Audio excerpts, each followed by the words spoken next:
morning. Today, and for most of you, it's probably afternoon. I'm approximately 3 hours behind Pacific Standard Time in Hawaii. So today, I kind of want to bring you a post-eclipse reading. I'm going to use the Voyager Tarot to bring you this post-eclipse reading. And I'm going to discuss some of the astrology that was happening behind the scenes. So first of all, while I'm discussing this, I'm going to go ahead and shuffle my Voyager Tarot. So I'm going to put the camera so you can see it. And so I'm going to just kind of briefly talk about what really has happened and why were so many people so fearful during this eclipse. Well, Aries, or Mars, is an energy, and then we had Mars conjunct Saturn. Aries is going to be about an energy about fighting for freedom against what? The establishment. Okay, and then there was something else. There's something else that's huge that's going on. The establishment, so keep that word in mind. And then there's another aspect to this. Jupiter in Taurus touching upon Uranus. And what does that mean? Well, Taurus is going to be about us and how we live. Jupiter is going to be about expanding that. We're in a fight for freedom against what? The establishment. And Pluto went into Aquarius. Now, Pluto, during election season this year, will egress back into Capricorn, which I don't like that at all myself, but I spent some time thinking on that, what it might be about. And I think it's not anything too serious. In a way, it's serious in some ways. I think it's a reminder to us, the people, that how we let our government transform or alter has an impact upon us, the collective, the 11th house.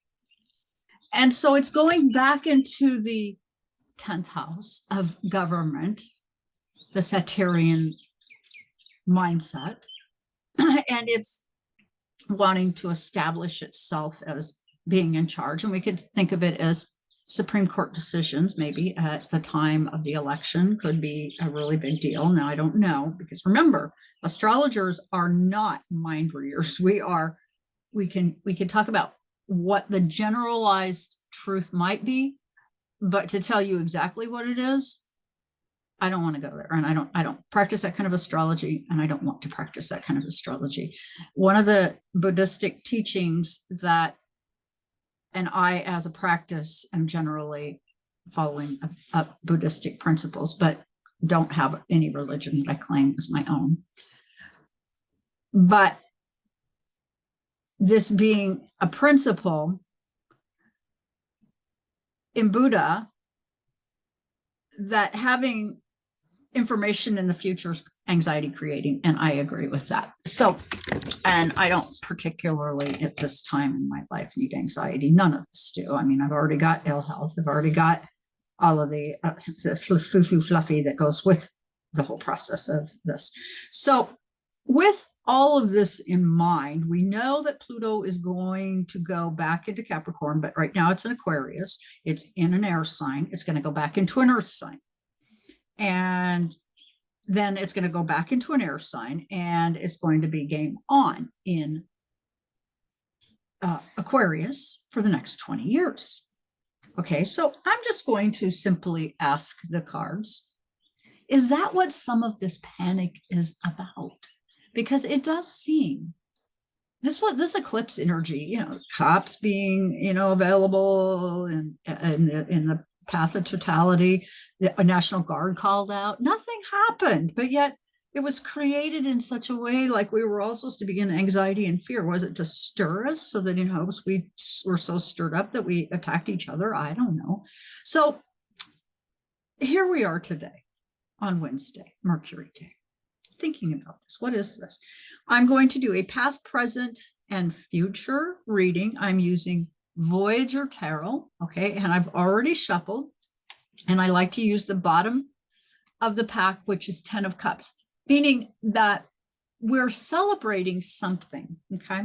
Something, the cornucopia, the abundance. We're celebrating what has happened with some amount of passion. We came together and we had this big day called the eclipse, okay? And that celebration was a 10 of Cups. It was a day of gathering.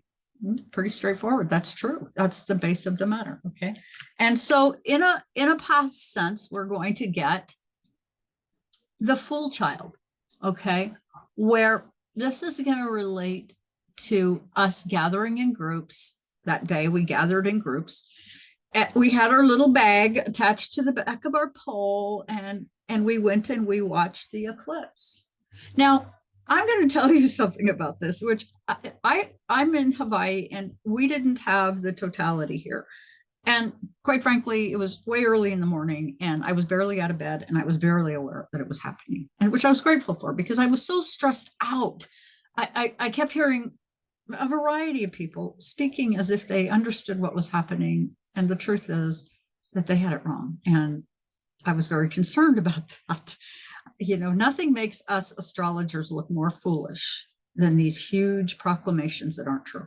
And we need to stop doing it. And I'm going to tell you that there is an excuse we have. Many go to school for 6 months or a year, and they think they have enough information to be a good astrologer. I'm here to tell you that is not true. It takes us years and years and years to learn this process. It is a math game like no other. And so to think that some of these people who want viewership are going to tell you things that are going to be fear-mongering. And I personally don't care for it. I think we're, as a human race right now, going through enough, and we do not need people fear-mongering. So here we are, we're on this new journey. And what's really interesting is I think a lot of this eclipse is happening in honor of our sun, our I am. I am. In what way? To our Chiron, to healing, to finding new ways in Aries, to bring about something, that mighty warrior that wants to heal. So let's move on to the present card. And we get the 9 of Crystals. Our view is so narrow. And to understand this is profound. Generally, we only use 10% of our brain. For instance, 90% of it isn't being used at all. When we consider the sun and the moon, we think of them as being, half the earth is being lit up at the same time. Not so true. 18%. Truly, as the sun moves through in these great big astronomy loops, only 18%. There's only an 18% V that allows the sun rays and the moon rays and our nodes and the influence those truly have onto our lives. So when this is saying that we have narrowness, the 9 of Crystals, that is no kidding. And this is Saturnian, where we're going inward and where we have Saturn in Pisces, doing our spiritual work and realizing some very profound truths that no matter how much you think you know, it is too narrow to be too big. None of us are brilliant beyond a certain point. We can't be. We're not allowed. We have limitations. We have narrowness. Okay. And what is the future saying? And then I spent some time on Pluto, and I think that Chiron and the healing process, I don't know, but I suspect that there's panic because we're not going to do things the way we've done them in the past. Pluto in the 11th house suggests money being redistributed, that the wealthy who've taken it all for themselves, 90% of all the resources, and left those of us, the 99%, with only 1% of the resources. So it's 99%. We have 1%. It's not appropriate and it's not sustainable. And no other species does this. There is no reason for the very wealthy to hoard all of their wealth. And I just think we've been thinking wrong. And we've been taught we're supposed to admire them and kiss their feet. So maybe they'll throw us some breadcrumb here and there. Forget it. It's not going to work. They don't care. They'll just take more. They'll just charge more. A pandemic comes. Oh boy, talk about money. Okay. And then we get right here. Oh, I so feel this today. I'm so touched. We get a 9 of Worlds, or the humanitarians, the people that so have been displaced. And here in Hawaii, there's nothing like the level of displacement that the billionaires and people who don't really fully understand what they're doing have done. And a lot of people here can't afford to live here. Most of the jobs are service jobs. And, well, I'm going to be doing a series. I'm waiting. I have a beautiful colleague, astrologer, who is going to podcast with me on this subject matter, who is Hawaiian and lives on what is referred to as the other island. And we have a very specific goal in our podcast. Now, you look here, this is my sisterhood with a local woman on the other island. Those who live here know what this means. Coming to harvest. Beautiful. We need to harvest. We need to harvest for what? For our people. We need to celebrate the local Hawaiians. We need to keep them on this island. We need to keep aloha alive. And I don't know what these cards are going to say when I pull them. You saw I very organically pull them. This is the base of the matter. So with that, please hit like, share, and subscribe. And I challenge you to pay attention to this next series that myself and my colleague are going to bring you. Thank you so much for joining me here today.